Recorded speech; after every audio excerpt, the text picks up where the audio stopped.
क्या आपकी ज़मीन पे किसी ने अवैध कब्जा कर लिया है? क्या बार बार कहने के बाद भी वो कब्जे को खाली नहीं कर रहा है? तो ऐसी स्थिति में आपके पास क्या विकल्प है, क्या रास्ते हैं? तो दोस्तों, आज का यह वीडियो इसी विषय पर है कि अगर आपके ज़मीन पे किसी ने गैर कानूनी तरीके से कब्जा हासिल कर लिया है तो वैसी स्थिति में आप क्या करें।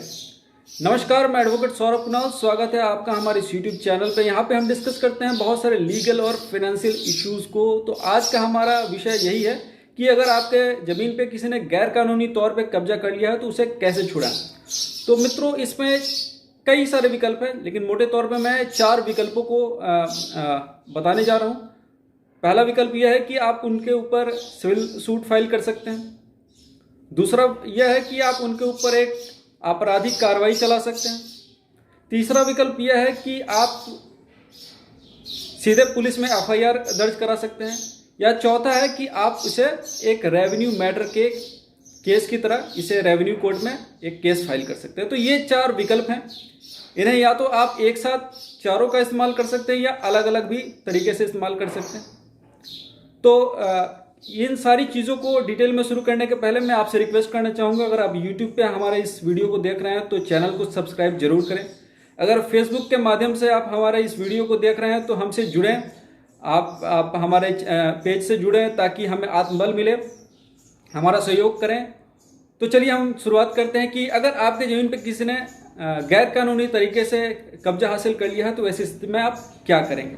तो सबसे पहले तो आपके पास पहला विकल्प, जैसा कि मैंने बताया कि आपके पास विकल्प होता है, आप एक सिविल केस फाइल कर सकते हैं। जी हाँ दोस्तों, इसमें आप स्पेसिफिक रिलीफ एक्ट के अंतर्गत सेक्शन 5, अगर आप उस जमीन के मालिक हैं और आपके जमीन को किसी ने अवैध तौर पे कब्जा कर लिया है तो अगर सेक्शन 5 के अंतर्गत आप कोर्ट में जा सकते हैं, उसके ऊपर केस कर सकते हैं।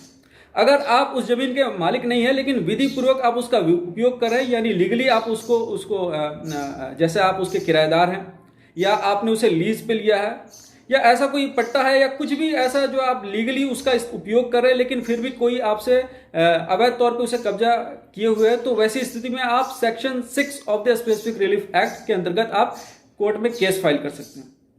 आप उसके ऊपर एक आपराधिक मुकदमा, यानी कि जो विकल्प नंबर 2 था, आप उसके ऊपर एक आपराधिक मुकदमा भी फाइल कर सकते हैं। जी हाँ दोस्तों, दंड प्रक्रिया संहिता यानी कि कोड ऑफ क्रिमिनल प्रोसीड्योर के सेक्शन 145 में यह प्रोविजन है कि अगर किसी जमीन मकान, दुकान, गोदाम या कोई जल का स्रोत जिसके ऊपर 2 पक्षों के बीच में स्थिति तनावपूर्ण बनी हुई है तो उसमें से एक भी पक्षकार उसमें जाके एसडीएम जो एक्जीक्यूटिव मजिस्ट्रेट होते हैं उनके कोर्ट में इसे फाइल करना होता है, जिसे एसडीओ कहते हैं। आप एसडीओ के कोर्ट में जाके इसे फाइल कर सकते हैं। ये अपना कंप्लेन कि ये जो जमीन है वो आपकी ज़मीन है और ये जो है इसका विधि पूर्वक उपयोग कर रहे हैं लेकिन फलाने ने इस पे कब्जा जमाया हुआ है। तो ऐसी स्थिति में आप जाके वहाँ पे, तो इसमें जो है मैं यहाँ पे एक चीज़ साफ कर देना चाहता हूँ कि एसडीओ के कोर्ट से जो एक्जीक्यूटिव मजिस्ट्रेट का कोर्ट होता है वो इसके टाइटल या ऑनरशिप यानी इसकी मलकियत को वो लोग जांचते नहीं। ये सिर्फ इस चीज़ का पता लगाते हैं कि इसका कौन उपयोग कर रहा था और ये सिर्फ 2 महीने यानी 2 महीने पहले कौन व्यक्ति इसका उपयोग कर रहा था, इसी के ऊपर उनका पूरा निर्णय होता है। तो ये एक टेम्पोररी स्टे होता है कि अगर कोई 2 महीने पहले इस्तेमाल कर रहा था और इसी बीच में आगे किसी ने अवैध कब्जा कर लिया है तो आप उसे, इसमें 90% जो है इसके ऊपर, वैसे तो मैं एक अलग से वीडियो बनाऊंगा, लेकिन 90% इसमें जो फैसले होते हैं ये उसी के हक में जाते हैं जिसका वहाँ पे 2 महीने पहले से कब्जा चला आ रहा है। तो ये एक इसमें है, अगर आपका कब्जा है विधि पूर्वक आप उसका इस्तेमाल कर रहे हैं लेकिन 2 महीने के अंतर्गत किसी ने उसके ऊपर कब्जा जमा लिया है तो आप उसमें एसडीएम के कोर्ट में जाके इसमें आप पिटीशन फाइल कर सकते हैं।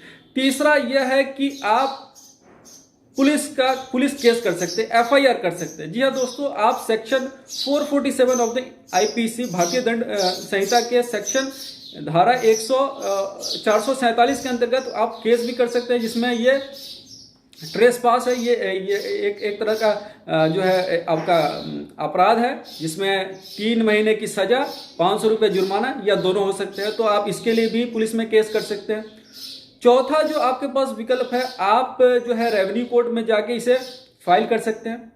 तो एक चीज़ यहाँ पे गौर करने वाली है कि हर राज्य में रेवेन्यू मैटर जो है वो स्टेट मैटर होता है और हर राज्य ने इसके लिए अलग अलग कानून बनाए हैं।